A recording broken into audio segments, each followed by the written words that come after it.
करो प्रथम नमन पांडुरंगा करो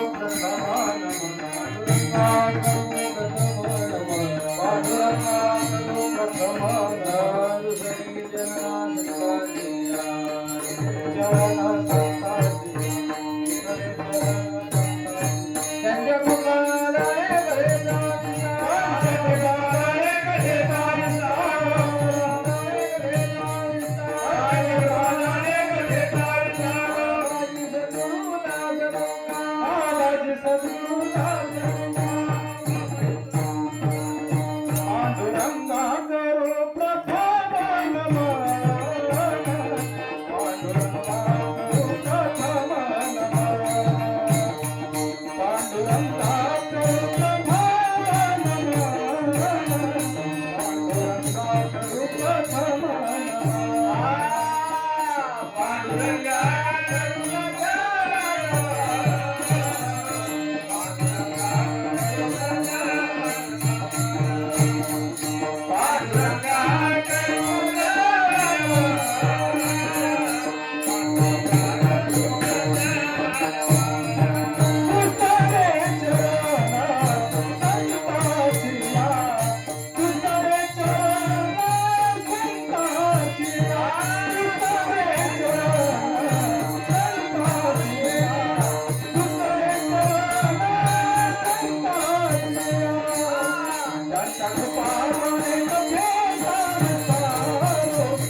पांडुरंगा करो प्रथम नमन दुसरी चरणा संतांच्या त्यांच्या कृपादाने कथेचा विस्तारू बाबाजी सद्गुरु दासुका समचरण सरोजन सांद्रणीला मुदाभम जगन्निहित पाणी मंडळम मंडनाना तरुण तुलसीमाला कंदरम कैज नेत्रम सदैव विठ्ठलं चिंतयामि मनोजवं मारुततुल्य वेगं जितेन्द्रियं बुद्धिमतां वरिष्ठं वातात्मजं वानरहितमुख्यं श्रीरामदूतं शरणं प्रपद्ये नागेन्द्रहराय त्रिलोचनाय भस्मांगरागाय महेश्वराय नित्याय शुद्धाय दिगंबराय तस्मै नकाराय नमः शिवाय।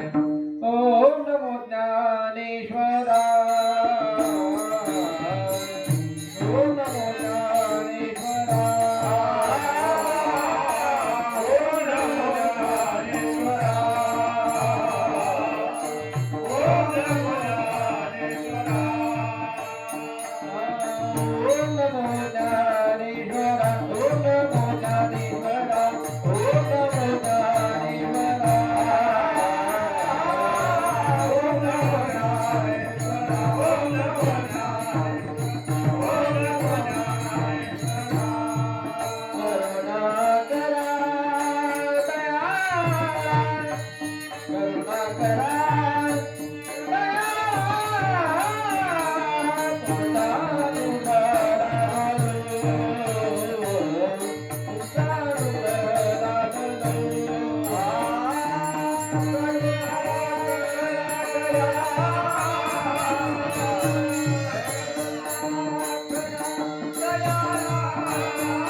चेपा नमो सद्गुरु सच्चिदानंद रूपा नमो सद्गुरु भक्त कल्याण मूर्ती नमो सद्गुरु भास्करा पूर्ण कीर्ती नागेंद्रहराय त्रिलोचनाय भस्मंगरागाय महेश्वराय नित्याय शुद्धाय दिगंबराय तस्मै नकाराय नमः शिवाय आता हृदय हे आपुले चौफाळुनिया भले वरी वैसव पाऊले श्री गुरूंची जयंती केली स्मरण होय सकळ विद्येचे अधिकरण तेची वन दुसरी चरण श्री गुरूंचे ते नमस्कारोनी आता युवंत प्रविश ममवाच विमा प्रसुप्ता संजीवयत अखिल शक्तिधर स्वधामना अन्यांश हस्तचरण श्रवणत्वगादीन प्राणान् नमो भगवते पुरुषाय तुभ्यं विठ्ठल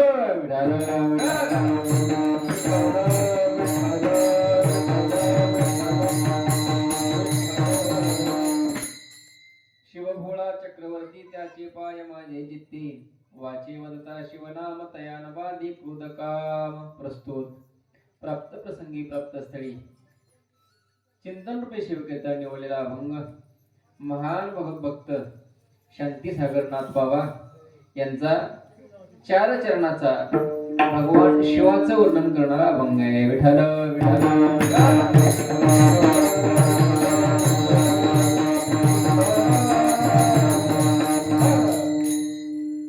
आज आपल्या या सुरडी क्षेत्रामध्ये भगवान भोलेनाथाच्या या दरबारामध्ये अत्यंत पवित्र पर्वकाळाच्या वरती आज आपल्याला शिवप्रभूंची सेवा करायचा योग प्राप्त झालेला आहे.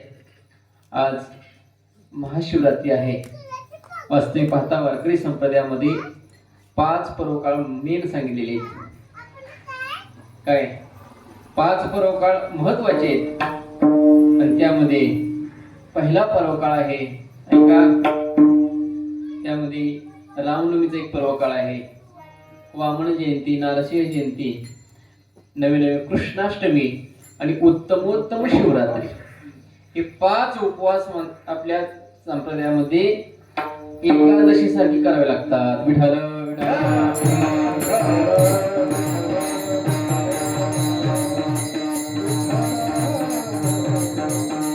आणि या सगळ्या पर्वकाळामध्ये उत्तमोत्तम शिवरात्री सगळ्यात उत्तम असणारा उपवास कोणता असेल तर महाशिवरात्रीचा शिवप्रभूंचा आहे. आणि त्या शिवरात्रीच्या निमित्तानं सर्वजण आपण भगवान परमात्म्याच्या कीर्तनामध्ये सामील झालेलो आहोत. भगवान भोलेनाथाच्या चरणारविंदावरती अकारण कारण करणारा भक्तवत्सल पंढरीश परमात्मा संत महात्मे गुरुरायांच्या चरणारविंदावरती अनंत अनंत कोटी नमस्कार करून आजच्या कीर्तन सेवेला प्रारंभ. विठ्ठल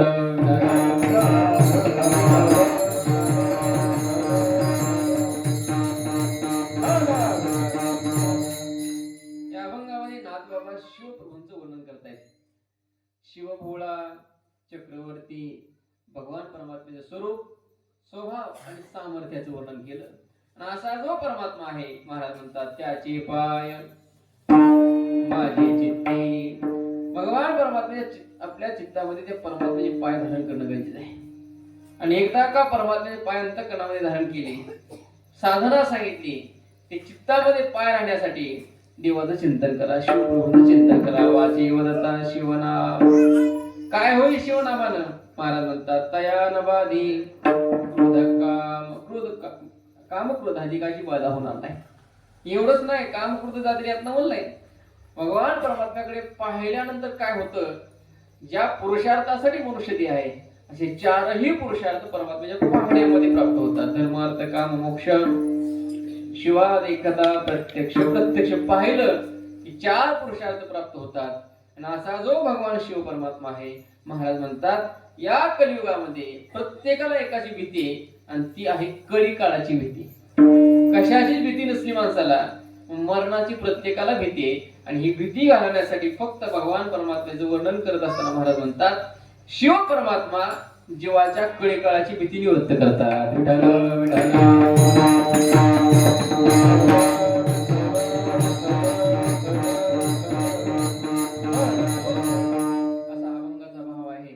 शिवरात्री आहे. खर तर भगवान परमात्मा शिव परमात्म्याचं वर्णन करत असताना नाथ बाबा म्हणतात वारकरी संप्रदायाचा विचार केला. या वारकरी संप्रदायामध्ये पहिले वैष्णव कोण असते तर आमचे शिवप्रभू आहेत. काय वारकरी संप्रदायामध्ये भगवान परमात्म्याची वारी करणारे ऐका बरं, भगवान पंढरीश परमात्म्याची वारी पहिली कोणी चालू केली असेल तर आमच्या शंकर परमात्म्याने चालू केली. विठ्ठल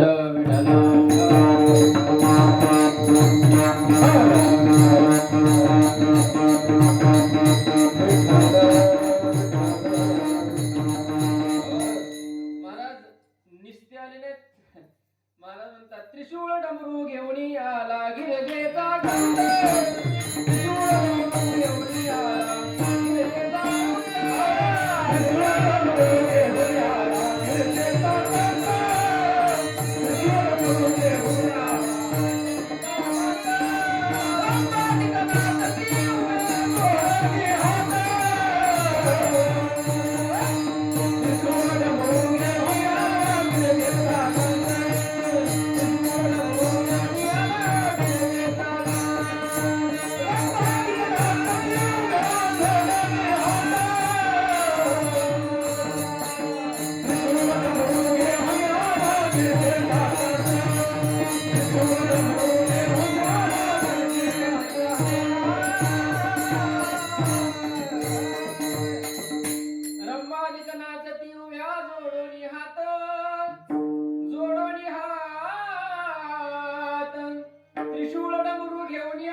त्रिशूळ डमरू घेऊन आला गिरजेचा पहिली वारी कोणी चालू केली? महादेवानी. महाराज कैलासावरून परमात्मा निघाले पंढरपूरला आणि पंढरपूरला निघाल्यावर पार्वती माता म्हणतात देवा कुठं कुठं निघालात? ते सांगितलं तुला सांगायसारखं नाही. नाही नाही कुठं चाललात मला सांगा. त्याने सांगितलं मी पंढरपूरला देवाच्या वारीला. तुम्ही आणि वारी होत असं कधी कधी एखादा मनुष्य न येणारा वारीला आला तर तुम्ही वारी कसं काय? परमात्म्याला पार्वती माता म्हणतात तुम्ही वारीला. मग एक काम करा, तुम्ही वारीला चला ना, गणी मलाही दाखवा ना विठुरायाची पंढरी. तो भक्त पुंडलिक होता पापी आणि दुष्ट, आई बापाची केली सेवा सारे पाप झाले नष्ट. भक्ती पाहून भक्ताला आला भेटाया श्रीहरी, धनी मलाही दाखवाना विठुरायाची पंढरी. परमात्मा चालत चालले होते. आता पार्वती माता म्हणले मला पण न्या. तिने सांगितलं तुला नेलं असतं पण लय गर्दी असते वारीला. पार्वती माता म्हटलं कितीही गर्दी असते मी येणार म्हणजे येणार. श्री हट्ट महाराज परमात्म्या सोबत पार्वती माता निघाल्या आणि निघाल्यानंतर आमचे गणपती बाप्पा नीट राहतील काय? गणपती बाप्पा म्हणले पप्पा मला पण यायचंय. मग मात्र भगवान परमात्मा विचार केला आता चलत जाऊन भागणार नाही. गाडी काढली. कोणती गाडी काढली? नंदीला घेतलं सोबत आणि नंदीवरती तिघही बसले आणि निघाली वारी. महाराज पंढरपूर मध्ये आले आणि पंढरपूर मध्ये आल्यावर इतकी गर्दी होती. पार्वती माता म्हणल्या मला नको हा पुढं. आणि मग मात्र लक्षात आलं पार्वती मातेला भगवान म्हणतात तुला सांगितलं होतं गर्दी आहे, गर्दीमध्ये हुकलं केलं तर मला खूप बोलायचं. त्यांनी सांगितलं तुम्ही जा वारीत पंढरपुरात देवाच्या दर्शनाला, मी इथंच थांबते तळावर. ऐका पार्वती मातेला तळावरतीच उतरवलं नदीमध्ये. ऐका मग मात्र भगवान परमात्मा नंदी सहित गणपती घेऊन वारी शिरले आणि रांगेत लागल्यानंतर मात्र इतकी गर्दीत महाराज नंदीला घेऊन चालले. लोक म्हणले वारीला आला का सगळं गाबाळ घेऊन कशाला आणलं ही नंदी. त्यावेळेस मात्र पार्वती आपले नंदी बाबाला सांगितलं आमच्या शंकर परमात्म्याने नंदी आता लई गर्दीत तुझं काय चालणार नाही. हनुमंतरायाचं मंदिर आहे आता ते लुप्त झालेलं आहे नांदेपायच्या अलीकडच. तिथंच नंदीला स्थापित केलं आणि भगवान परमात्म्याने गणपतीला खांद्यावर घेतलं आणि गणपतीला खांद्यात घेऊन नामदेव पायरी बसून वाट काढत आतमध्ये शिरणार. पण असं झालं गर्दीत गणपतीचं वजन झालं. आता वजन झाल्यानंतर गणपतीला सांगितलं हे गणपती एक काम कर आता मी एकटा दर्शनाला जातो तू एका कोपऱ्यात थांब. आजही पंढरपुरामध्ये नामदेव पायरीपासून प्रवेश केल्याबरोबर डाव्या हाताला गणपतीचं मंदिर आहे. तिथं विराजमान गणपतीला केलं आणि भगवान परमात्म्या समोर आमचे शिवरी परमात्मा आले आणि शिवजी परमात्मा आल्यानंतर मात्र हरिहराचं दर्शन झालं. ऐका बरं, हरिहराचं दर्शन झालं आणि दर्शन झाल्यानंतर आमच्या भगवान परमात्म्याला एवढा आनंद झाला, शिवजी परमात्मा माझ्याकडे आले म्हणून शिव परमात्म्याला डोक्यावर धारण केलं. म्हणून भगवान पंढरीश परमात्म्याच्या डोक्यावर आरूढ आहे. विठ्ठल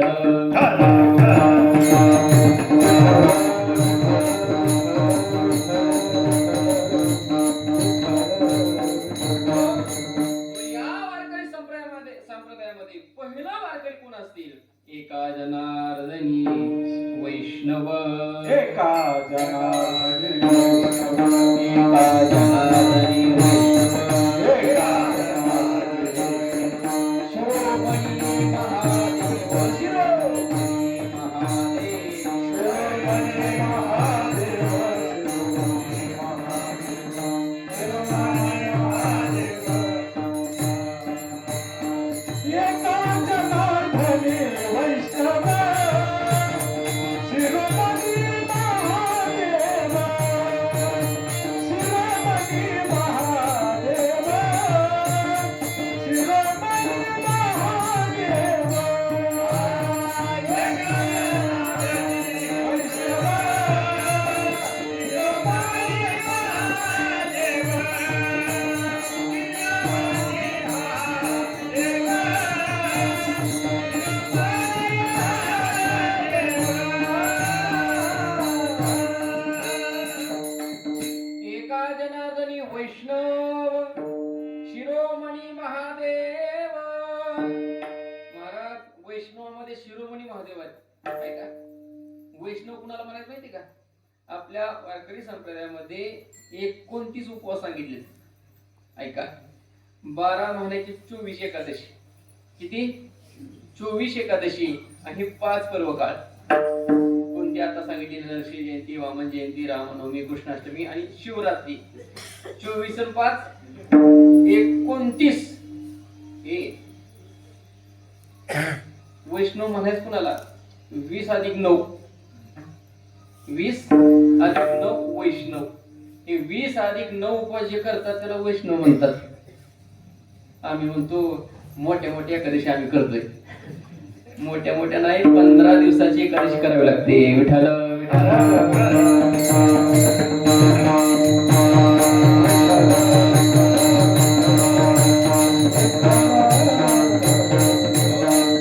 वास्तविक पाहता हरिहरामध्ये भेद मानलेला आहे. त्या संत महात्म्याने हरिहरा भेद नाही नका भगवान, एक एकाचे हृदय गोडी साखरेच्या. अहो, पंढरपुरामध्ये राहून कट्टर शिवभक्त होते एक. त्यांचं नाव आहे नरहरी महाराज. आहे का नाही? देवाच्या समोरच राहत होते. नामदेव पारीच्या समोर आजही मंदिर आहे. एक वेळचा प्रसंग, एका सावकाराला असणारे नवस केलता म्हणे, आणि नवस जर सफल झाला तर पंढरीश परमात्म्याला कट दोरा करायचा असणार नवस होता. पंढरपुरामध्ये आले ते सावकार. नवस पूर्ण झाल्यानंतर विचारपूस केली, मला कटदोरा करायचा आहे, सोनार भेटतील का? त्याने सांगितलं, जा इथंच एक महादेवाचं मंदिर आहे. नामदेव पारीच्या पुढे गेल्यानंतर तिथं आहेत नरहरी महाराज म्हणून सोनार. ऐका, त्यावेळेस पूर्वीचा काळ सकाळी 7 ला दुकान उघडलं जायचं. ऐका बरं, खरं तर दुकानाची पद्धत सांगितली. दुकान उघडताना सकाळी दिवस उघडल्यानंतर 7 च्या दरम्यान दुकान उघडलंच पाहिजे. आताची दुकान 10, 11, 12, 7 वाजता दुकान उघडलं. दुकान उघडून महाराज साफसफाई केली, कपाट पुसतात. तेवढ्यामध्ये सावकार आले. सावकार येऊन त्या कपाटावरती हात ठेवला. त्यांनी सांगितलं, थांबा, आम्हाला पुसायचं. जरा बाजूला बाजूला सरकावलं आणि सांगितलं, म्हणजे काय काम आहे? काय नाही म्हटले, माझा एक नवस होता, तो नवस पूर्ण झालेला आहे, मला एक कटदोरा करायचा होता. ठीक आहे म्हणजे कर. कुणाला करायचंय? म्हणजे पांडुरंगाला. पांडुरंगाला दुसऱ्या सोनाकडे जातोय. माझ्यापाशी तुमचा कटदोरा होणार का? फक्त अंतकरणामध्ये शिव होते, पांडुरंगाला मानितच नव्हते. त्याने सांगितलं, काही करा, सकाळची वेळ आहे, असं माघारी लावू नका, कटदोरा करा. त्यांनी सांगितलं, मी करेन, पण एक काम करा, तुम्ही जा, कमरेचं माप घ्या आणि कमरेचं माप घेऊन माझ्याकडे या. महाराज कमरेचं माप घेतलं. तो सावकार परत आला. नरहरी महाराजांना तो माप सांगितलं. माप सांगितलं तर बरोबर माप, त्या मापानुसार कटदोरा केला, त्यांच्या स्वाधीन केला आणि स्वाधीन केल्यानंतर मात्र पंढरीश परमात्म्याच्या दरबारामध्ये आल्यानंतर 2 बोट कमी पडायला लागली. आणि 2 बोट कमी पडत असताना मात्र सांगितलं, पुन्हा परत आली. अहो माप घेतलं पण 2 बोट कमी करायला पडायला लागलेले आहे. मग 2 बोट वाढवून द्या. 2 बोट वाढवलं. आता वाढवल्यानंतर महाराज असं झालं, 2 बोट वाढवून सुद्धा कमीच पडायला. काय नामदेवाचं वर्णन आहे महाराज. महाराज भगवान परमात्म्याने आपल्या कमरेचं माप वाढवलं. मौज विठोबाचा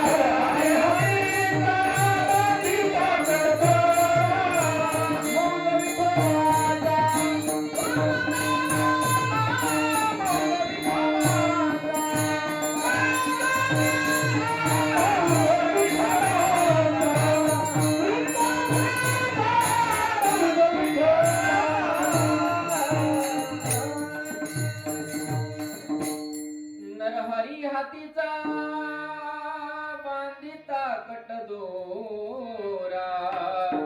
हो मौज विठोबाचा रुंदावला. हो मौज विठोबाचा रुंदावला. आपलं कमरेचं मापच दिले तेव्हा काय करता येत नाही त्याला परमात्म्याला. महाराज पुन्हा तो सावकार आलाय आणि त्यांना विनंती करतो, एक काम करा, तुम्ही तिथे या, तुम्ही स्वतः माप घ्या. त्यांनी सांगितलं मी तिकडे येऊ शकत नाही. नाही नाही यावं लागेल, एक काम करा, डोळ्यावर पट्टी बांधा, पण तिकडे या. नरहरी महाराजांच्या डोळ्यावर पट्टी बांधली, रावळत आणलं आणि कमरेचं माप घ्यायला हाताचा स्पर्श झाल्याबरोबर पिंडीचा भास झाला. आणि पिंडीचा भास झाला. भास झाल्यानंतर विचार केला, अरे बापरे आपली शिवजी तर कसं काय. डोळे उघडले तर सुंदर ते ध्यान करकटावरी ठेवण्या. पुन्हा डोळे झाकले, पुन्हा हात लावला, पुन्हा पिंडीचा भास. मग लक्षात आला, रे बापरे एक एकाची हृदयी गोडी साखरीच्या काही. मग मात्र भगवान परमात्म्याची शिवभक्ती करत करत देवाचीही भक्ती केली आणि भगवान पंढरीश परमात्म्या कटदोरेचा अवतार म्हणजे नरहरी महाराजांचा अवतार.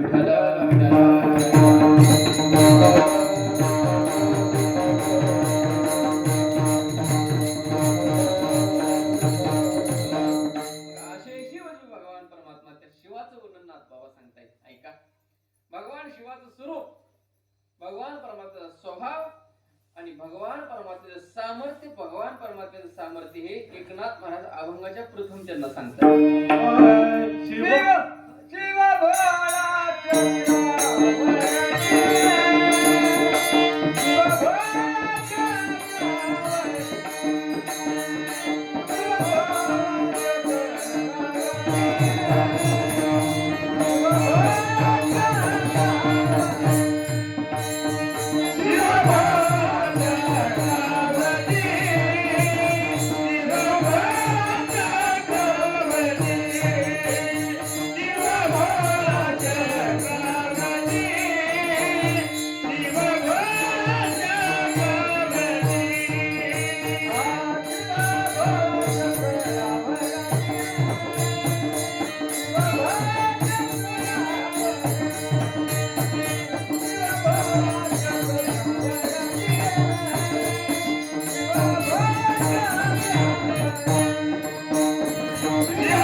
शिवभोळा चक्रवर्ती त्याचे पाय माझे जिंकते. भगवान परमात्मा स्वरूपाचं वर्णन केलं. शिव, ऐका, शिव शब्द आहे, शिव हे तत्व आहे.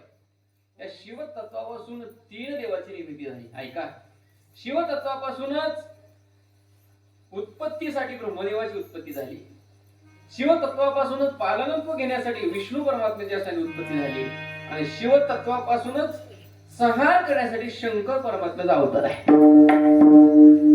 ब्रह्मा विष्णू आणि महेश सृजन, पालन आणि संहार या तिन्हीचं तत्व कोणतं असेल तर हे शिवतत्व आहे. जीवाचं सुद्धा ते स्वरूप आहे. ऐका, जीवाचं सुद्धा ते स्वरूप आहे. शिव असताना आपण जीव स्वरूपाला प्राप्त झालो त्याचं कारण आहे घेऊन या छंद माझे माझे मीची बाधा झाली जीवाला. ऐका, मीची बाधा झाली आणि शिवतत्व असताना सुद्धा आपल्याला वाटले मी जीव आहे, मी जीव आहे. आमचे गुरु एक उदाहरण सांगायचे. एक अजून आहे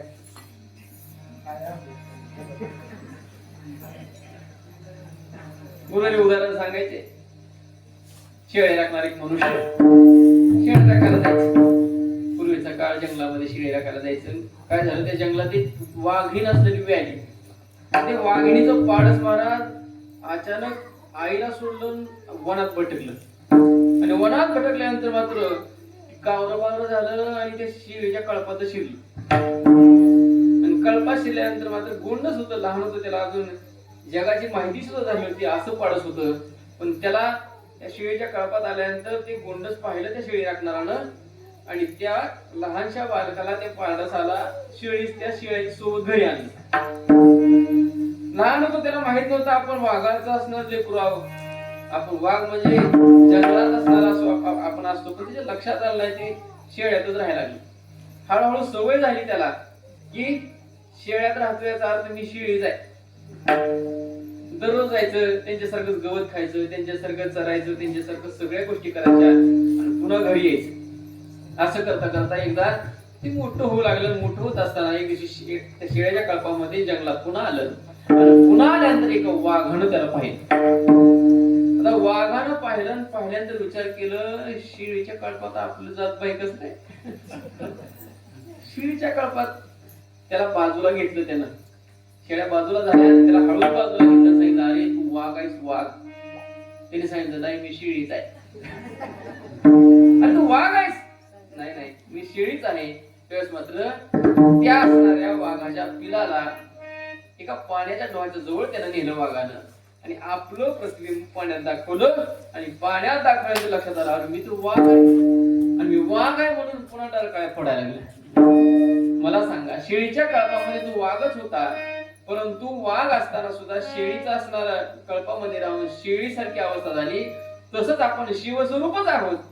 पण या संसारामध्ये राहून राहून आपल्याला वाटायला लागले मी जीव आहे, मी जीव आहे, अशी भ्रांती झाली. विषय विठाल विठाल.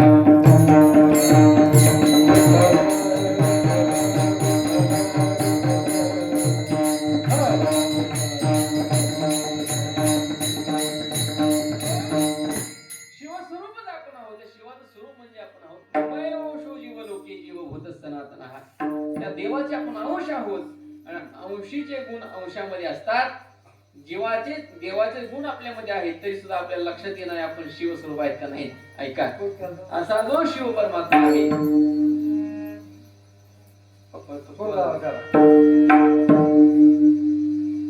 विठ्ठल विठ्ठल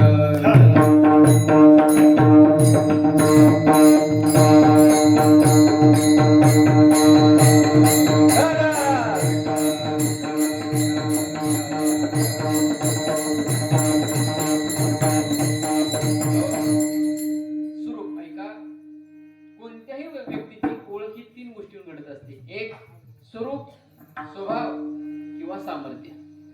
एखादा मनुष्य घरी आला आपल्या, आपण घरी नसताना घरच्यांना सांगितलं अहो आहेत का रामभाऊ, ते सांगितलं नाही बाहेर शेतामध्ये गेले. तो मनुष्य येऊन गेला आणि पुन्हा त्याने सांगितलेलं असते मी. पती घरी आल्यानंतर पत्नी म्हणते अहो तुमच्याकडे कोणीतरी मनुष्य आला होता. म्हणजे काय त्याचं नाव, नाव काय मी विचारलं नाही, पण उंची पुरा होता, गोरापान होता, स्वरूप सांगता येईल. एखाद्या वेळेस स्वभावावरून ओळख होत असते, तर कधी सामर्थ्यावरून ओळखत असते. महाराज म्हणतात त्या भगवान परमात्मा शिव हे स्वरूप आहे, पण त्याचा स्वभाव कसा आहे? भोळा. कसा आहे तो? परमात्मा भोळा आहे, भोळा आहे. कधी कधी अशी गंमत वाटते, महाराज स्वभाव भोळा सांगितला, पण भोळा चक्रवर्ती सांगितलाय. कसा? भोळा चक्रवर्ती. मला सांगा, भोळा मनुष्य चक्रवर्ती होऊ शकतो का? हा? एखादा बोळसट मनुष्य, त्याला काहीच कळत नाही, तर गावाचा सरपंच होईल का? गावाचा सरपंच होत नसेल तर मग चक्रवर्ती देवाचा राजा कशा? तो भोळाच आहे, लक्षात ठेवा. पण भोळा असा आहे, भक्तासाठी भोळा आहे. विठ्ठल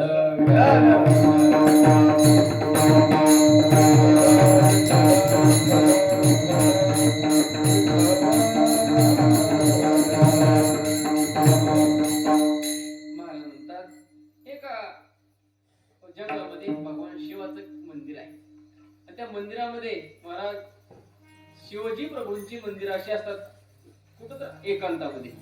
असं मंदिर असतं महाराज, एकांतामध्ये समाधी लागावं मंदिर आहे, कुठंही पाहतो.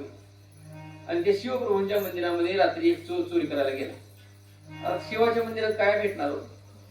तिकडं तिकडं पाहिलं तर पिंड, आणि पिंड पाहिली, पण पिंडीच्या वरती मोठी चेवटी पितळेची घंटा होती. त्याने विचार केला, आपण काय करू, मोठी पितळेची घंटा आहे, ती पितळेची घंटा चोरून. पण त्या चोरण्याच्या विचारानं आतमध्ये शिरला, पण ती होतं 4 फुटाचं. किती? 4 फुटाचं घंटा वरी होती. मग ऐका बरं, तो भगवान परमात्म्याची पिंडीवरती पाय द्यायचा, आणि पिंडीवरती पाय देऊन तो चोरण्याचं काम करू लागला. भगवान परमात्मा विचार करतात, आतापर्यंत मला शिवरात्रीला कोणी बेल वाहिलाय, कोणी फुलं वाहिला गेली, कोण पाणी समर्पित करतोय, कोण दही दूध मध याचा अभिषेक करतोय. देह कोणी समर्पित केलाय? देहच. महाराज चोरी करण्याच्या उद्देशानं तो आला होता, पण भगवान परमात्मा त्याला प्रसन्न झाले, त्याचा उद्धार केला. विठ्ठल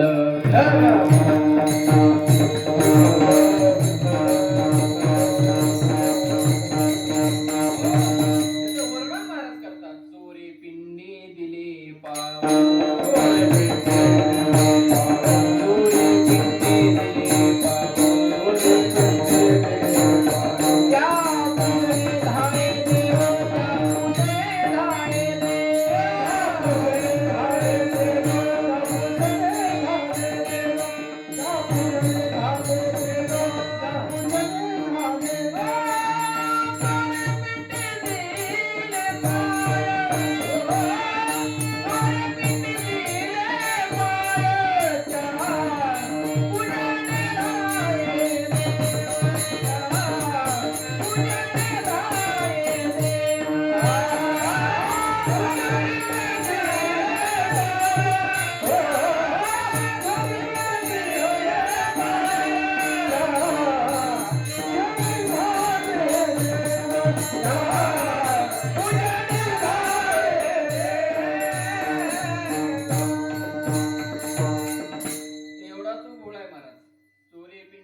प्रसन्न झालेला उद्धार केला.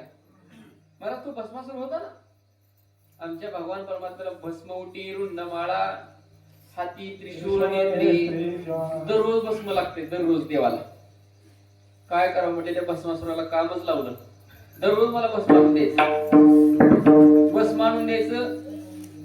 2019च्या काळात दररोज त्याने द्यायचं भस्म आणून. कोरोना काळात दररोज 2 तासाला नवीन भस्म. इंजेक्शन घेऊन घेऊन मिली लोक. महाराज दररोज भस्म आणून द्यायचं, पण तो काळ गेला, पुन्हा सुरळीत चालू झालं, पुन्हा आठवड्याला भस्म यायला लागलं, महिन्याला. मग काय करावं म्हणजे, आता कधी तर कोणतरी मरणार, पुन्हा मी याला भस्म आणून द्यायचं. देवाला विनंती केली, देवा असं काय ते मला वरदान द्या, जेणेकरून मी भस्म तुम्हाला लवकर आणून दे. त्यांनी सांगितलं, हे भस्मासुरा, तुला मी वरदान देतो, ज्याच्या डोक्यावर तो हात ठेवशील तो भस्म होईल. आता आता सोपं झालं. आता त्याला वाटलं काय कीर्तन करायचं हात ठेवायचे बस म्हणे महाराज असं बरं काम करायचं देवाचं. त्याला एवढा कंटाळा आला. त्याने विचार केला ज्याने हे आपल्याला काम लावले त्यालाच त्याच काम केलं तर कोणी परमात्म्याने हे काम लावलेलं आहे आपलं त्याला त्याच काम केलं तर आपलं ही बस मानायला सुद्धा बंद होईल. भगवान परमात्म्याच्या डोक्यावर हात ठेवायला गेला. महाराज किती चतुर आमचा परमात्मा. लक्षात आल्यानंतर भगवान विष्णूंनी मोहिनीचा अवतार धारण केला. मोहिनीचा अवतार धारण केला. भस्मासूर मोहित झाला आणि मोहित झाल्यानं सांगितलं माझ्यासोबत लग्न कराल का. मोहिनी अवतारातले परमात्मा म्हणतात मी करेन तुझ्यासोबत लग्न पण मी जसं करेन तसं तुला नृत्य करावं लागेल. आणि भस्मासुरानं देवाच्या सोबत नृत्य करायला चालू केलं. देव नाचतात तसे नाचायचे. आणि अशा मोहिनी अवतारामध्ये भगवान परमात्म्याने नृत्य करता करता आपलाच हात आपल्या डोक्यावर ठेवला. आणि असा हात ठेवल्याबरोबर भस्मासुरानेही त्याचा हात त्याच्या हात डोक्यावरती ठेवला आणि स्वतः भस्म झाला.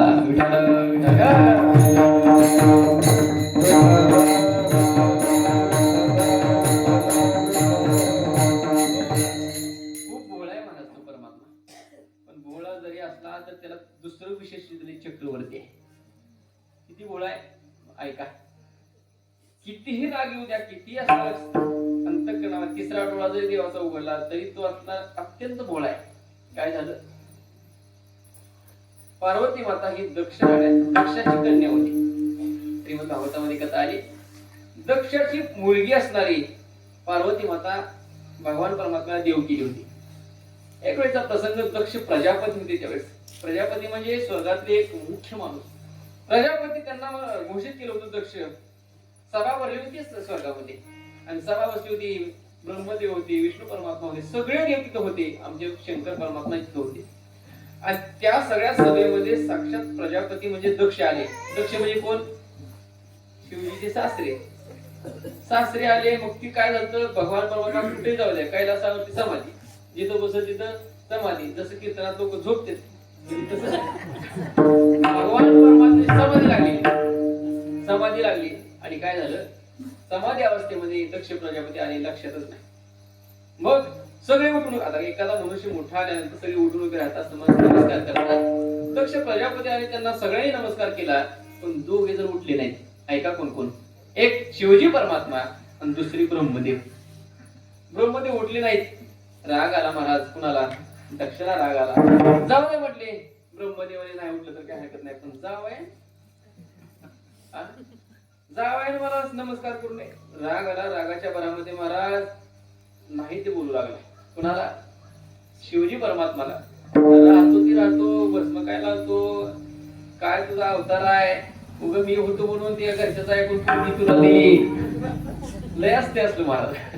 घरच्याला माहित नव्हतं त्यांच्या लक्षात आलं नाही माझ्या मनातच नव्हतं पण तुला पोरगी दिली चूक केली मला नमस्कार नाही काय नाही श्राप दिला महाराज. शिवजी परमात्मा लक्षात ठेव मला तू नमस्कार केला नाही तुझ्या मूर्तीची पूजा मृत्यू लोकांमध्ये कुणीच करणार नाही.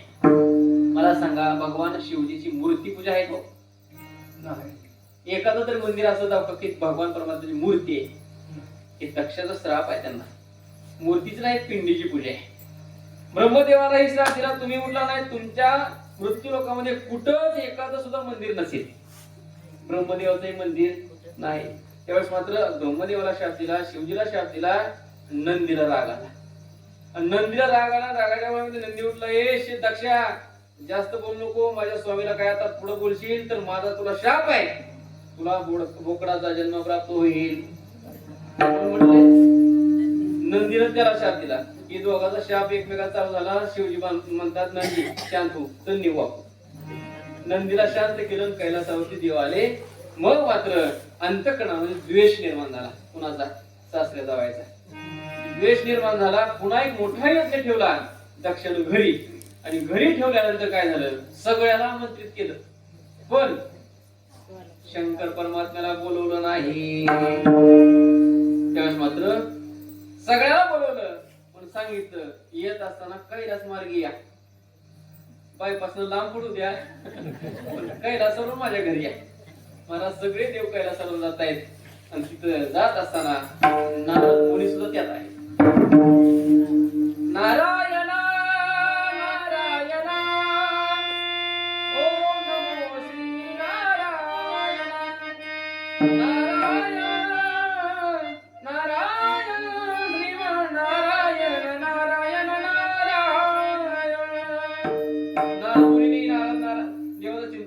असताना पार्वती मातेने पाहिलं आणि पार्वती माता म्हणते, हे नारद प्रभू इकडे या. आणि काय झालं? कुठं निघाला? तुम्हाला माहित नाही का म्हटली. नारद प्रभूचं बोललं बघा. नारद कशामुळे म्हणते त्यांना काढी टाकून द्यायची फक्त. तुम्हाला माहित नाही म्हणजे नाही. अहो तुमच्या वडिलांच्या घरी मोठा येत नाही, सगळी तिकडं पडली मंडळी, तुम्ही येत नाही. अज्ञान दाखवून घेतलं. पार्वती माता म्हणते, नाही नाही आम्हाला यायचंय. नारद प्रभू गेले आणि शिवजी परमात्म्याजवळ आमची पार्वती माता आल्या आणि आल्यानंतर म्हणतात, स्वामी म्हणे काय? अहो माझ्या माहेरी मोठा यज्ञ, मग चला ना आपण त्या यज्ञाला जाऊ.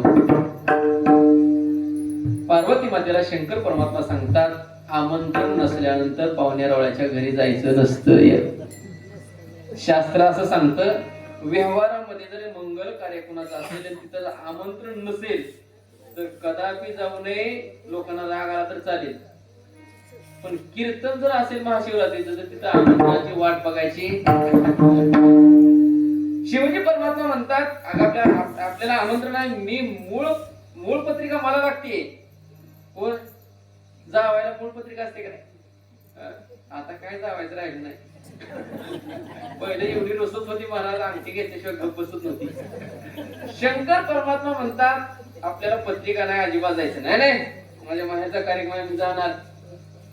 पार्वती माता हट्ट धरते आणि हट्ट धरल्यानंतर शिवजी परमात्मा सांगतात, तुला जायचंय ना, निवांत जा, पण गबाळ गुंडाळून जा. काय गबाळ घेऊन जा. पार्वती शिवजी प्रभूंना माहित होतं ही महागारी येणार नाही. गबाळ गुंडाळ नंदीला सांगितलं, नंदी बाबा घ्या यांना, त्यांचं सगळं गबाळ घ्या आणि जा त्यांच्या बाहेर. ऐका बरं, शास्त्र असं सांगतं, जर समजा घरामध्ये नवरा बायकोचं भांडण झालं तर रागाच्या भरामध्ये बायकोनं अजिबात घर सोडायचं नसते. काहीतरी विपरीत घटना घडणार असते. शिवजी परमात्मा सांगतात, जाऊ नको बाबा. नाही नाही जायचंय, जायचं तर जा, पण सगळं घेऊन जा. सगळं घेऊन पाठवलं महाराज. मोठे मोठे यज्ञ चालू आहेत तिथं. ओम सूर्याय स्वाहा, ओम विष्णुवे स्वाहा, ओम ब्रह्मये स्वाहा, सगळ्याला स्वाहाकार आहे. पण शिवजीचं रिक्त स्थान आहे. शिवजी प्रभूंना तिथं स्थानच नाही. शिवाय स्वाहा आहे ना, शिवाय नमन आहे. मग मात्र आत प्रवेश करणार. दक्षाला सांगितलं होतं, अजिबात ती जरी आली तर तिला कोणी बोलायचं नाही. महाराज आमच्या पार्वती मातेला 15 बहिणी होत्या, 15, आणि ही 16वी पार्वती माता त्याला दिली होती. आणि त्यावेळेस मात्र कुणीच बोले ना, बहिणी होत्या बहिणी बोले ना. वडिलांनी ते बघितच होतं नाही, पण आईचं अंतःकरण. आई आली जवळ, जवळ घेतलं. म्हणे तिलाही बोलायचा अधिकार नव्हता, पण जवळ घेतलं. आणि त्यावेळेस तिला जवळ घेतल्यानंतर दक्ष प्रजापती समोर आले आणि आपल्या मुलीला म्हणजे पार्वतीला मातेला म्हणतात, तुला कुणी बोलवलंय? तुला कोणी बोलवलं?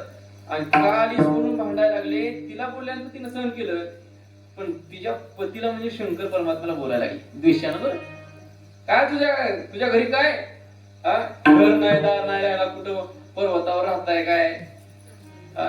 काय कपडे घालायला नाही, ती साप काय गळ्यात अडकवलाय, जमू काय वाजतय. कोण? सासऱ्याला जावाय, सासरे म्हणून आले जावायला.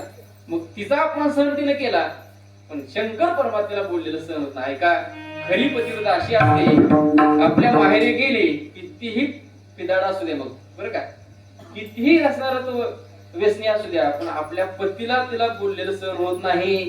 पार्वती मातेला मात्र असं देवाला बोललेलं सहन झालं नाही. यज्ञ चालू होता, यज्ञामध्येच उडी टाकली आणि यज्ञामध्ये उडी टाकली, आपला देहत्याग केला.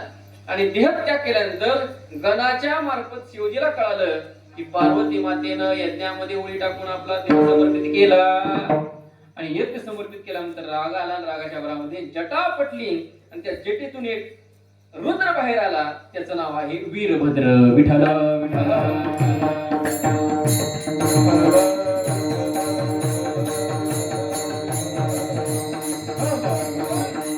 वीरभद्र देवाच्या समोर उभारला आणि म्हणतात, सांगा काय इच्छा आहे? त्यावेळेस मात्र शंकर परमात्मा म्हणतात, दक्ष यज्ञाचा विध्वंस करा. महाराज वीरभद्र गणाला घेतलं समोर, सगळ्या दक्षाच्या यज्ञाचा विध्वंस केला आणि दक्षाचं शिर उडवलं. आणि शिर उडवल्यानंतर मात्र ऐका, शिर उडवलं, शिर कुठं गेलं माहितच नाही, धड खाली पडलं. आणि त्यावेळेस मात्र दक्षाची पत्नी म्हणजे देवाची सासू देवाची विनंती करायला लागली. कोणाची? शंकर परमात्म्याची. किती भोळा सांगाल बरं. शंकर परमात्म्याची विनंती केली. कैलास राणा शिवचंद्र मौणी फणींद्र माता मुकुटी जळाळी कारुण्य सिंधू भव दुःख हारी जमीन शंभो मज कोण तारी. परमात्मे स्तुती केली आणि भगवान परमात्मा हजर लगेच हजर झाले. महाराज इतका भोळा आहे. सासूला म्हणला सांगा काय काम आहे तुमचं. सासू म्हणली काही नाही, आमच्या पतीला जिवंत करा. कुणाला? सासऱ्याला. कोणत्या सासऱ्याला? ज्यानं देवाचा अपमान केला, पत्नी हिरावून नेली, अशा सासऱ्याला जिवंत करा. त्यावेळेस मात्र भगवान परमात्मा सांगतात करतो जिवंत. इतका दयाळू इतका भोळा आहे तो, करतो. पण एक काम करा, त्यांचं काय आता शिर सापडणार नाही. ज्याचं कुणाचं शिर आणा, त्याचं शिर आपण यांना बसून जिवंत करू. महाराज शिर कोण देईल? कोण आपलं शिर कापून देईल? मग त्याला मारायचंय का? महाराज बरेच ठिकाणी सगळे सैनिक फिरले पण कोण शिर देईना. एक मेंढपाळ घेऊन चालला होता शेळ्या.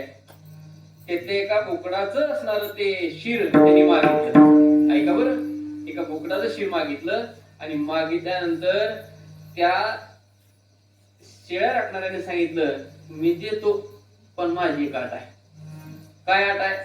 मी देतो पण त्या शिवजीला माझ्या कुळामध्ये अवतार घ्यावा लागेल. आणि हट्ट पूर्ण केला शिवजींनी आणि त्यांनी एक अवतार घेतला.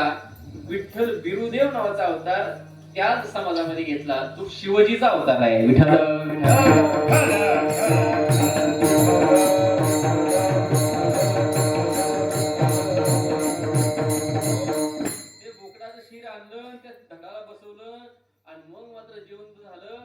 जीवन झाल्यानंतर मात्र आता ते स्तुती करायला देवाचं. आता बोकडाच्या तोंडाला स्तुती येत असते काय? म्हणून शास्त्रामध्ये शिवजीचं दर्शन घ्यायचं सुद्धा रीत आहे.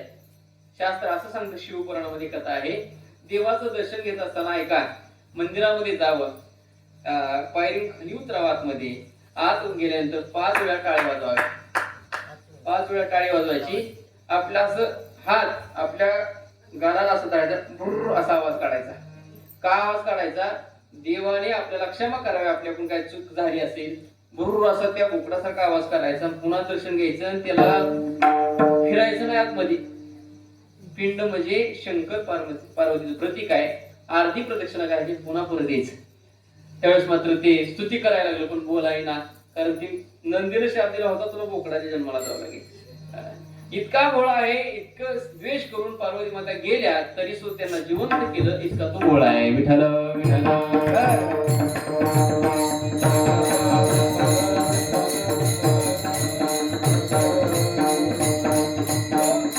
पण आपण फक्त त्याची सेवा करणं गरजेचे आहे, त्याची भक्ती करणं गरजेचे आहे. तो शिव परमात्मा सहज प्राप्त आहे. सहज. इतकं भोळ दैवत आहे. नगरी बांधली होती आमच्या शिवजीने कुबेरासाठी.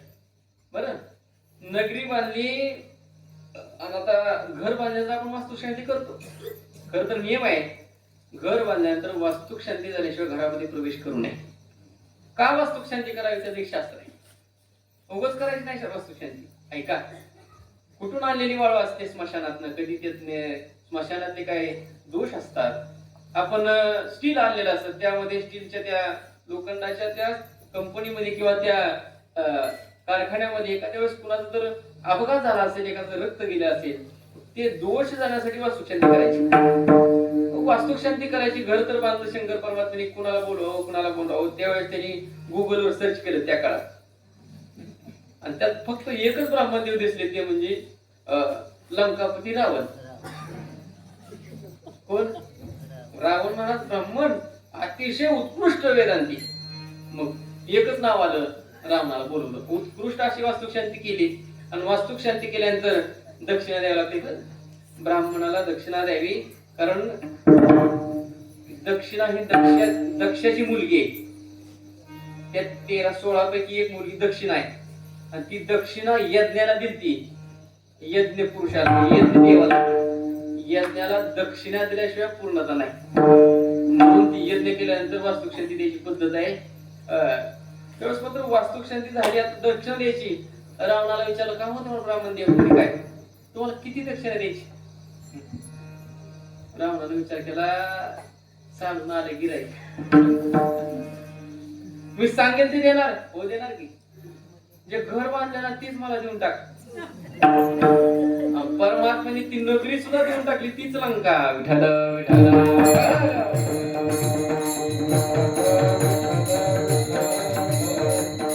शिव भोला चक्रवर्ती. चक्रवर्ती कसा आहे महाराज? सब देवन के बडा देव भगवान भोलेनाथ महाराज, सगळ्या देवांचा तो देव असल्याकडे तो चक्रवर्ती आहे. महाराज म्हणतात त्याचे पाय माझे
किती तुझे पाय डोळे रूपाचे ध्यान अखंड मुखी नाम तुमचे वर्णाया गुण. चित्तामध्ये देवाचं पाय असणं गरजेचे. आपल्या चित्तात काय काय काय माहित नाही. मला सांगा, डोळे झाकल्यानंतर आपल्या चित्तात देव येतो का महिषी देव? डोळं झाकल्यावर कीर्तन झाल्या दार घराचे येतं, एका पिंड येते. महाराज आपल्या चित्तामध्ये एवढा संसार भरलेला आहे, एवढा संसार भरलेला आहे. महाराज ऐका बरं, किती ते ठिकाणी जमिनी असू द्या, पण प्रत्येकाचे उतारचे गट नंबर माहित आहेत. आहे का नाही? किती बी असू द्या, किती कोस राहणार आहे, कसं राहणार आहे, आपलं सगळं आपल्या असं चित्तात बसलंय. कोणी डोळं आपण जरी विचारलं तरी आपण ते रान त्याला दाखवू शकतो. एवढा चित्तामध्ये संसार भरलेला आहे. महाराज म्हणतात हा संसार चित्तातनं सुटणं गरजेचं आहे. महाराज चित्तामध्ये देवाचे पाय येण्यासाठी आतलं गेलं पाहिजे. आधी काम क्रोध केले, घर रीते, चित्तामध्ये आपला संसार आहे. संतांच्या चित्तामध्ये मात्र तो देव आहे. काय विषय तो त्यांचा झाला नारायण, नावडे जन माता पिता. चित्तामध्ये मल विषेप आवरण नावाचा दोष आपल्या अंतकरणामध्ये आहे. तीन दोष जाण्यासाठी देवाचं नामचिंतन आहे. चित्तात ते दोष जायचे असतील तर एक काम करावं लागेल, देवाचं नामच जपावं लागेल. पण देवाचं जर नाम आम्ही जपलं तर काय होईल? त्याचं उत्तर अभंगाचं दुसरं चरण. वाचे वदता शिवनाम, वाचे वदता शिवनाम, वाचे वदता शिवनाम, वाचे वदता शिवनाम.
शिवनाम जर आपण चिंतन केलं तर महाराज म्हणतात त्या चिंतनाचा परिणाम तया नवादी क्रोध काम. ऐका, या अंतःकरणातले दोन विकार अत्यंत महत्वाचे आहेत. त्या विकारामुळे तर चित्त शुद्ध होत नाही. कोणते? काम आणि क्रोध. त्यावेळेस भगवान परमात्म्याला अर्जुन प्रश्न करतायत, देवा जीवाकडून पाप होते माहित आहे, आपण पाप करावं हे सुद्धा लक्षात येते. आपल्या लक्षात येते आपण हे करतोय पाप आहे. अतकेन प्रयुक्तोयम पापम चरति पुरुषः अन्निच्छन्नपि वासनीय बलादेव नियोजितः. देवा इच्छा नसताना सुद्धा लोक पाप करतात, त्यांना माहित आहे पाप आहे. पाप आहे हे माहित असताना सुद्धा पाप करतात. लोक म्हणतात बरं का, पेणारे लोक म्हणतात पियचं लय वाईट आहे हो, तीच म्हणते ती काय पण ती पेल्यावर म्हणते ती. म्हणजे पाप करणं पाप आहे, पाप कर्म करणं हे पाप आहे कळतंय, पण काय करते त्याला उत्तर देताना भगवान म्हणतात काम आहे शक्रोदय शौर्य गुण समुद्भवान. दोनच महत्वाचे कारण आहेत ते म्हणजे पाप, काम आणि क्रोध. आणि काम क्रोध जायचं असेल तर शिवाचं नाव घ्या. हवा आपलं सोडून द्या, चांगल्या चांगल्याला कामानं झपाटलंय. काय झालं? नारद मुनी सदैव देवाचं चिंतन करायचे. काय? सदैव देवाचं चिंतन, हातात पुळ्या विना. पण एक दिवशी काय झालं, त्यांनी मृत्यूलोकाकडे पाहिलं, सगळे संसार पाहिले. आणि संसार पाहिल्यानंतर भगवान परमात्मा नाराजी म्हणतात, देवा म्हणजे काय काय नाही म्हणलं, एकटं राहून बी काय फायदा. मग कुठे तर बघ की मला, आता एवढं अवघड झाले पुरीच महाराज, मोदी व्हायचं सुद्धा अवघड झाले. म्हणून तर तिकडे ती कर्नाटकातून पैसे देऊन आणायला लागली ती. देवा म्हणे काय बघ की एखादी. म्हणजे नारद आता वय होऊन गेलं, कसं आता उगाच थोड्यासाठी. नारद म्हणले नाही नाही, मला कामाची बाधा झाली बरं का नारदाला, मला करायचं लग्न. बर बर बर. कृष्ण परमात्मा म्हणतात, देव म्हणू लागले मला काय असं बघण्यात नाही, अजून बघितल्यानंतर सांगतो. देवाला नाराजी म्हणतात, एक काम कर, बघायचं कशाला. म्हणजे काय करायचं मग, आता तुला इतका मट आहेत की किती 16,108 एकाती. देव म्हणले याला चांगले झपाटले. देवानं सांगितलं एक काम करणार आता, ठीक आहे माझ्यात एक तुला दिली, पण एक काम कर, प्रत्येक घरात जा, ज्या घरात मी नसेल ती तुझी. महाराज भगवान परमात्म्याच्या दरबारामध्ये आले तर पहिल्या घरात कोण सकाळी उठून कोणतं कर्म करते, कोण स्नान करते, कोण देवाची पूजा करते, कोण अनेक प्रकारचे कर्म करतात, फक्त देवासोबतच करते. प्रत्येक ठिकाणी देव आहे. आता राहिलं फक्त रुक्मिणी मातेचं घर राहिलं. आणि शेवटच्या घरात महाराज असं जाऊन लोकांना पाहायला लागले. नारद रुक्मिणी माता तुळशीची पूजा करत होत्या. लोकांना पाहायला लागलं तर कोणच नाही. नारदा रुक्मिणी माता म्हणतात, का रे नारदा काय बघायला घरात नाही, कृष्ण परमात्मा आहे का बघतोय. हे आज कसं काय आलं म्हणजे लवकर आले नाही. मग मात्र नारदाला आनंद झाला. जाऊ द्या म्हणजे 16,107 पट्टराणीच भेटायली आपल्याला. पट्टराणीच भीती म्हटले. नाराजी म्हणतात, आता नारदा म्हणायचं नाही, नारद राव म्हणायचं आता मला. म्हणजे काय झालंय, काय नाही म्हणले, असा जो कृष्ण म्हणला होता आणि त्याचा परिणाम आता मला तू भेटणार आहे. तेव्हा रुक्मिणी माता विचार करतात की गिरायक देवानं माझ्याकडे पाठवून दिले. रुक्मिणी माता म्हणतात, एक काम करा, असं गपचिप नग धामधूमीमध्ये लग्न करू म्हणले. पण एक काम करा, जा तुम्ही उरकुणे असणार, संध्या करून या, मी हजर होते, तुम्ही येईपर्यंत सगळ्याला सांगते म्हणली मी. महाराज तिथे एक सरोवर होतं, त्या सरोवरामध्ये आता स्नान करणार. त्या सरोवराला शाप होता महाराज. त्या सरोवरामध्ये नारदाने प्रवेश केला आणि नारदाने प्रवेश केल्याबरोबर काय झालं माहिती का, नारदाची नारदी झाली. काय महाराज, काय ती भरजरी साडी, काय नाकात नथनी, काय जमका, काय आता काय सांगा म्हणले. नारदाची नारदी केली देवानी. आणि वर आल्याबरोबर तिथे एक देवर होता, म्हणजे कोणी देवरानं पाहिलं, ते सुंदर पाहिलं, हाताला धरून चल म्हणजे कोण आहेस तू, कोण मला सांगायचं नाही, तू आज माझी पट्टर आली तू. महाराज देवरानं त्याला घरी नेलं. जवळजवळ त्या देवरापासून तिला 60 मुलं झाली. किती? 60 संवत्सर आहेत पंचांगाचे बरं. पंचांगामध्ये 60 संवत्सर आहेत.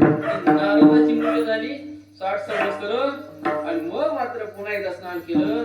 देवानं अहंकार निवृत्त केला. स्नान त्या पुन्हा सरोवरामध्ये डुबकी घेतली आणि वर आल्यावर पुन्हा नारदा स्वरूप प्राप्त झालं आणि पुन्हा मात्र पश्चाताप झाला. पुन्हा रुक्मिणी मातेकडे आले आणि रुक्मिणी मातेकडे आल्यानंतर रुक्मिणी माता हार घेऊनच तयार. हार घेऊन तयार. महाराज आता लग्नच करायचं राहिलं. नारद महाराज आले आणि दर्शन घेतलं. क्षमा करा अपराध, फक्त इच्छा केली तर 60 बाळातून झाली म्हणजे काम क्रोध निवारे ठाईचे अवघी आनंदाची सृष्टी झाली. वाचे वदता शिवनाम. हे कामाची बाधा होत नाही, क्रोधाची बाधा होत नाही. महाराज क्रोध विश्वामित्राला क्रोधाची बाधा झाली. महाराज म्हणतात वाचे वदता शिवनाम तयानवादीन क्रोध काम निवृत्त होतात आणि मग मात्र क्रोध काम निवृत्त झाल्यानंतर चित्त शुद्ध होतं. चित्तामध्ये परमात्मा राहायला जातो. विठ्ठल विठ्ठल.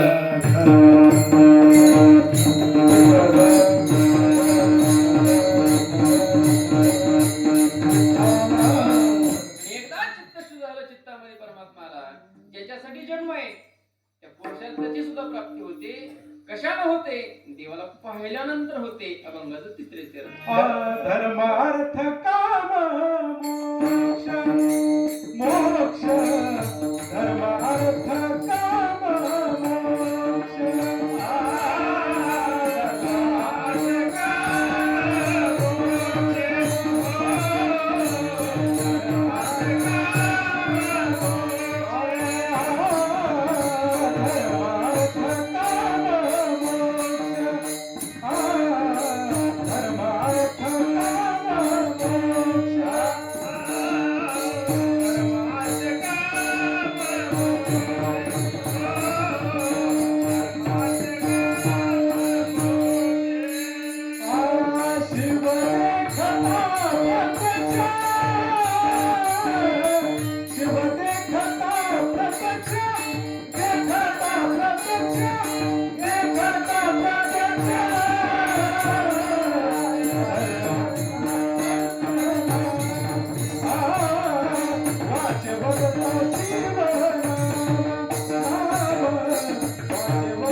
देवाला पाहिल्याबरोबर महाराज धर्म अर्थ काम मोक्ष 4 पुरुषार्थ सांगितलेत महाराज. धर्म अर्थ काम आणि मोक्ष. धर्म कसा असावा, अर्थ कसा असावा, काम कसा असावा आणि मोक्ष म्हणजे काय? मोक्षामध्ये पुन्हा 4 प्रकार महाराज. आणि सायुज्य मुक्ती प्राप्त होण्यासाठी भगवान परमेश्वराला पहा दिसतं तुम्ही. धर्म आहे, धर्म करत असताना कोणता धर्म आहे, कोणत्या धर्मानं वागलं पाहिजे महाराज. ज्ञानोबा म्हणतात जे तो वडील जे जे करीती तया नाम धर्म ठेविती. आता आलेली जी रीत आहे परंपरेची, तसं वागणं म्हणजे धर्म आहे.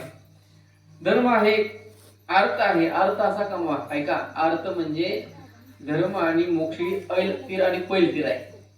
मध्ये अर्थ आणि काम आहे. अर्थ सुद्धा कमा म्हणतात महाराज, परंतु जोडून या धन उत्तम व्यवहारे उदास विचारे वेच करी आणि काम नाम इच्छा. या कामाची असणारे कामही सेवन करावा. कसा सेवन करावा त्याची ही रीत सांगितली. असा जरी असलं देखता प्रत्यक्ष त्याला पाहिलं की चारही पुरुषार्थ प्राप्त. धर्मासाठी, अर्थासाठी, काम आणि मोक्षासाठी अनेक साधन. महाराज म्हणतात, धन्य आम्ही जन्मालो दास विठोबाचे झालो. परमात्म्याचा दास झाल्यामुळे आम्हाला तुका म्हणे मुक्ती परिणिली नोवरी आता दिवस जारी खेळी मिळी. खर तर या मुक्तीकडे पाहत नाही संत महात्मे, पण आम्हाला सहज प्राप्त देवाच्या संगतीमध्ये. काय येवणे मद पांडुरंगा पायी रिद्धी सिद्धी पायी ओळंगती कोण पाहे तया नाशिवंताकडे तृष्णेची वा पुढे न हो आम्ही. महाराज म्हणतात, आम्हाला तो प्राप्तच आहे. देवाला पाहिलं की चारही पुरुषार्थ प्राप्त होतात. असा जो भगवान परमात्मा शिव आहे, त्या शिवाचा अत्यंत उच्चतम कोटीचा असणारं चिंतन सांगतात. या कलियुगामध्ये प्रत्येकाला भीती आहे. महाराज कशा प्रत्येकाला भीती आहे. साधं उदाहरण घ्या, उंदराला मांजराची भीती. कोणाची? मांजराची. मांजराला सहज आहे कुत्र्याची भीती. कुत्र्याला माणसाची. माणसाला कोण म्हणते बायकोची. खरंच आहे ती. पण बायकोला पण उंदराची भीती आहे. हे भीतीचं चक्र आहे. आणि सगळं कुणाला कशाची भीती नसली तर कळी काळाची मात्र सगळ्याला भीती आहे. महाराज म्हणतात, जरी कळी काळाची भीती असली की शिवजी परमात्मा असे आहेत, ते जर प्राप्त झाले तर कळी काळाची भीती राहत नाही. अभंगाचं शेवटचे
शिवाची उपासना करा, शिवाची साधना करा. शिवजी परमात्मा लवकर प्रसन्न होणारा दैवत आहे. आणि शिवजी परमात्म्याकडे काहीच लागत नाही. भगवान परमात्म्याला बेल खूप आवडतो. महाराज एक बिल्व जरी त्याला समर्पित केलं तरी सुद्धा भगवान परमात्मा स्वरूपता प्राप्त होत असते. सर्वांना कथा भाग माहिती आहे. आज महाशिवरात्री आहे आणि शिवरात्रीची पूर्णता ती कथा ऐकल्याशिवाय नाही. कथा कोणती आहे? एक चंडबिल्लाची कथा आहे. सर्वांना ज्ञात आहे, पण नामदेवाने एवढं सुंदर वर्णन केलेलं आहे त्यांचं. नामदेव म्हणतात ती कथा अशी आहे. पूर्वी एक कांचीपूर नावाचं नगर होतं. ऐका बरं, कांचीपूर नावाचं नगर होतं. त्यामध्ये सोमदत्त नावाचा राजा राहतो. सोमदत्त नावाचा राजा, त्या सोमदत्ताला 500 बायका आहेत. किती? 500 बायका होत्या. पण लक्षात ठेवा, त्यातल्या 498 बायका जार कर्म करणाऱ्या होत्या आणि 2च पतिव्रता होत्या. पण शास्त्र असं सांगतं, पत्नीनं केलेलं पाप पतीला भोगावं लागतं, शिष्यानं केलेलं पाप गुरुला भोगावं लागतं, प्रजेनं केलेलं पाप राजाला भोगावं लागतं. तसं त्या चार कर्म करणाऱ्या त्या स्त्रियामुळं यांना पाप कर्म भोगायची पाळी आली. 2 पतिव्रता होत्या आणि त्याच पुढच्या जन्मामध्ये हरणी झाल्या. ऐका, सोमदत्त नावाचा हरिण झाला राजा आणि ह्या 2 पतिव्रता असल्यामुळे ती त्यांच्यासोबत हरणी झाल्या. बाकीच्या राहिलेल्या सगळ्या यमलोकात गेल्या. ऐका, ते हरिण आणि 2 हरणी. आणि चंद्रबिलाची कथा अशी सांगितली जाते, पूर्वी इंद्राच्या दरबारामध्ये भूतसेन नावाचा चाकर आहे आणि सेवेमध्ये काहीतरी चूक घडली जाते.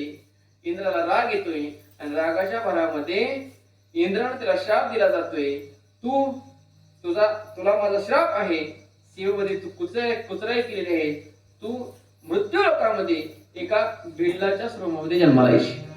तोच भूतसेन नावाचा चंडभिल्ल म्हणून आला आणि हा असणारा सोमदत्त राजा हरिण आणि त्या पतीव्रता 2 पत्नी हरिणी म्हणून जन्माला आल्या. थोरली होती, त्या थोरलीला त्या हरणापासून 2 पुन्हा पाडस झाली आणि धाकटी पुन्हा गर्भवती आहे. एकेचा प्रसंग असा आहे, तो चंडभिल्ल आपल्या उदरनिर्वाहासाठी शिकारीसाठी जातोय. शिकारीसाठी महाराज त्या वनामध्ये आला. दिवसभर शिकार शोधली पण शिकार काही सापडत नाही. संध्याकाळची वेळ आहे, काय करावं म्हटले. आता एका झाडावरती बसतोय आणि झाडावरती जाळं टाकून पुन्हा असणाऱ्या शिकारीची वाट पाहतोय. तिथे एक सरोवर आहे आणि त्या सरोवरावरती कोणतं पाणी प्यायला येईल आणि आपल्या शिकार भेटेल या उद्देशाने त्यानं जाळं लावलेलं आहे. ज्या झाडावरती बसलेला आहे त्याला माहितच नाही बेलाचं झाड आहे. महाराज बसला, शिकार येईल म्हणून तिथंच पान तोडायचं, खाली टाकायचं, तिथंच पान टाकायचं, खाली टाकायचं. असं करता करता लाखो बिल्वदळ खाली पडली. पण खाली पडलेला असा परिणाम झाला, ज्या बिल्वदळाच्या खाली तो पानं टाकत होता तिथं भगवान स्वयंभू पिंडीच्या रूपाने होते. त्याला सहज क्रिया घडली होती त्याच्याकडून. सहज एक नाही लाखो बिल्वदळ खाली पडली आणि शिवजी प्रसन्न झाले. आता काय कारण प्रसन्न व्हायचं? काहीच नाही, सहज त्याला घडली, साधना घडली होती.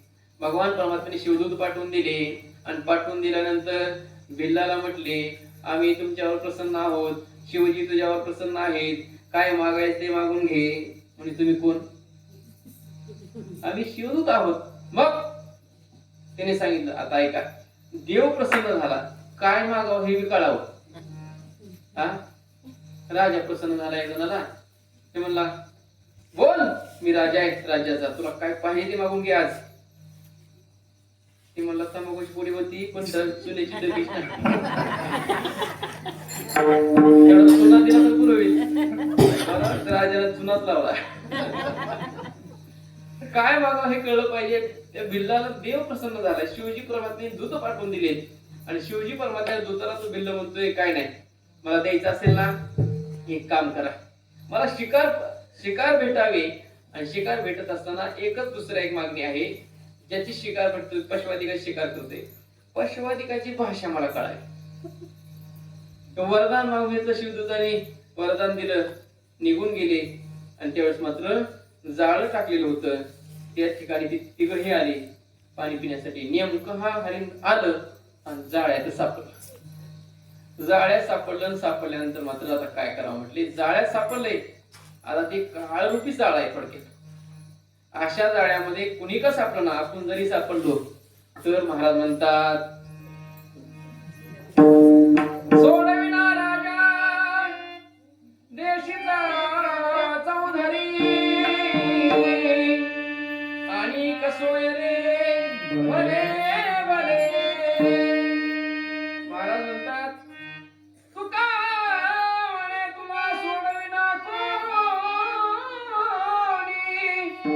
एका चक्रपाणी वाचोनिया, एका चक्रपाणी वाचोनिया.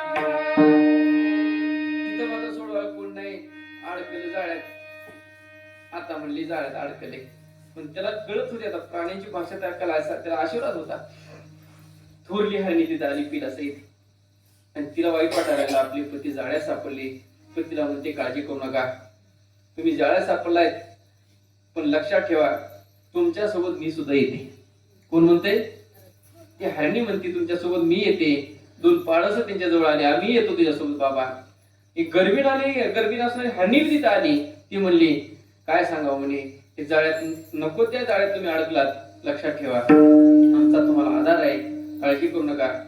तुम्ही जरी अडकला असलात तर तुमच्या सोबत मीच येणार आहे.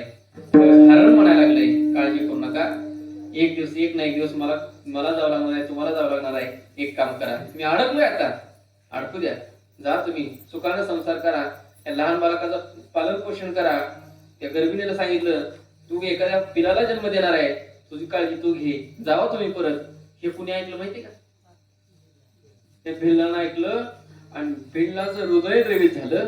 त्याने विचार केला आता यांची शिकार आपल्याला करायची नाही. त्याने सांगितलं मी तुला सोडून देतो म्हटली. त्याने सांगितलं नाही सोडून द्यायचं नाही, मी अडकलोय ना, सोडून दे, तहान लागले पाणी पितो आणि पुन्हा तुला शरण येतो. महाराज सोडून दिलं, पुन्हा पाणी पिले आणि पुन्हा त्या चंड भिल्लाकडे त्या शरण आले, आता आम्हाला मार म्हटले. आणि त्यावेळेस मात्र हे पाहिलं आणि पाहिल्यानंतर हरणीचं आणि त्या दोन्ही पाडसाचं त्या हरण्याचं बोलणं संवाद ऐकल्यानंतर शिवजीच त्यांना प्रसन्न झाले. आणि शिवजी प्रसन्न झाले, शिवदत्त आले आणि एक मोठं विमान आलं आणि त्या विमानामध्ये साक्षात 1 हरिण, 2 हरणी आणि तिथे 2 पाडस हरणात बसवले आणि त्या 4-5 जणांना शिवजी परमात्म्याने मोक्ष दिला. विठ्ठल विठ्ठल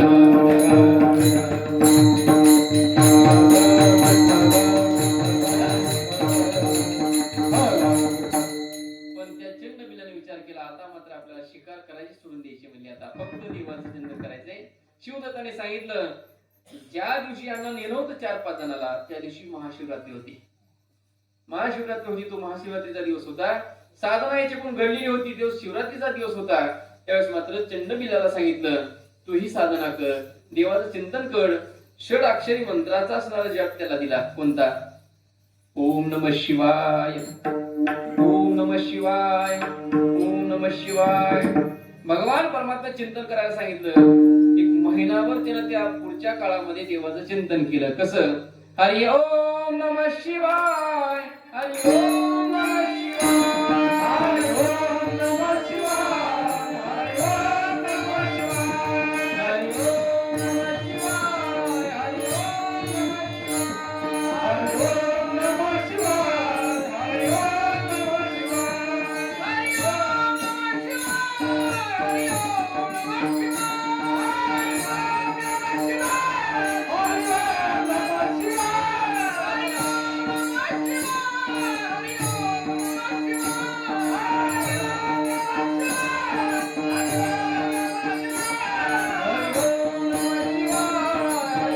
ओम नमः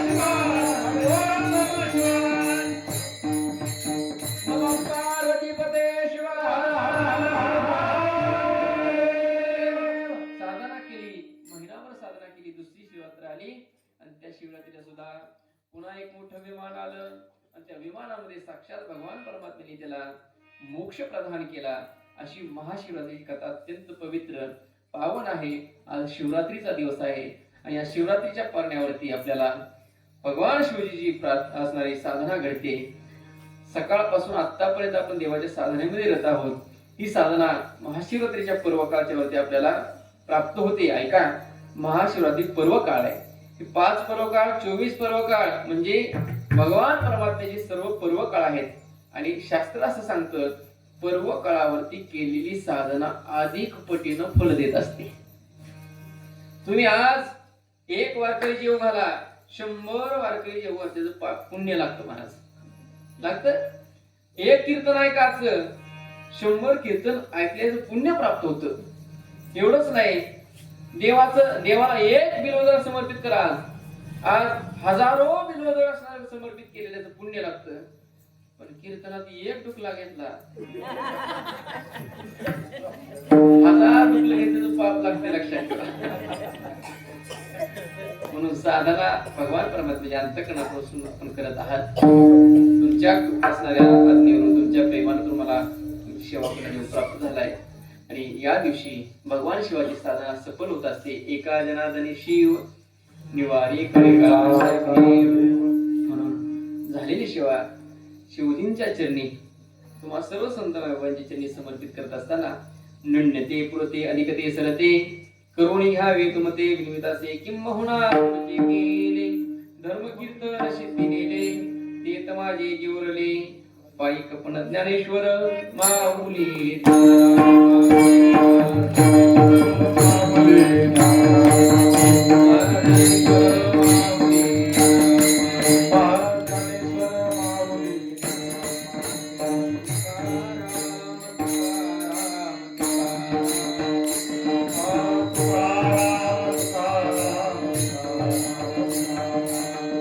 Ram